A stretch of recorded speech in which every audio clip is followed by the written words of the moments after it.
ఇక రుణమాఫీపై మేము action plan ఏమిటి అని చెప్పేసి దీనికి సంబంధించి ఫైనాన్షియల్ రోడ్ మ్యాప్ ఏముంది అని చెప్పేసి ప్రశ్న అడిగితే ఫుల్ ఇంటర్వ్యూ 2014లో 16,000 కోట్ల మిగులు బడ్జెట్తో రాష్ట్రాన్ని కేసీఆర్కి అప్పగించారు.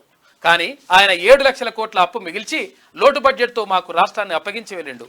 నాగార్జున సాగర్, శ్రీశైలం, ఎస్ఆర్ఎస్పి, జూరాల ఇలా రిజర్వాయర్లలో నీటి నిల్వలపై కూడా తప్పుడు లెక్కలే చెప్తుండు. నీళ్లు లేవు, నిధులు లేవు, రెండింటినీ ఊడ్చి ఎండబెట్టి ఆరబెట్టిండు. మేం అప్పులు వడ్డీలకే 27,000 కోట్ల రూపాయలు కట్టినాం. జీతాలు ఇచ్చినాం, పెన్షన్లు ఇచ్చినాం, రైతు బంధు ఇచ్చినాం, 30,000 ఉద్యోగాలు ఇచ్చినాం, అన్ని శాఖలను సమన్వయం చేసినాం. ప్లాన్ ప్రకారం రాష్ట్ర ఆదాయాన్ని పెంచుకుంటూ పోతున్నాం. ఈ ఫైనాన్షియల్ ఇయర్లో ఓట్ ఆన్ అకౌంట్ బడ్జెట్ పెట్టుకున్నాం. జూన్లో ఫుల్ బడ్జెట్ పెడతాం. కేంద్రం నుంచి ఎన్ని నిధులు వస్తాయి, రాష్ట్ర ఆదాయం ఎంత చూసుకుంటాం. అప్పు తీసుకునే వెసులుబాటు ఉంది. రైతులపై 30,000 కోట్ల నుంచి 31,000 కోట్ల వరకు రుణం ఉన్నదని ప్రాథమిక అంచనా.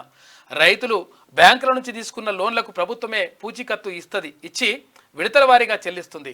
70 లక్షల మంది రైతులకు 30,000 కోట్ల రుణమాఫీ చేసేందుకు ప్రయత్నం చేస్తామంటే టైం ఇవ్వకుంటే ఎలా?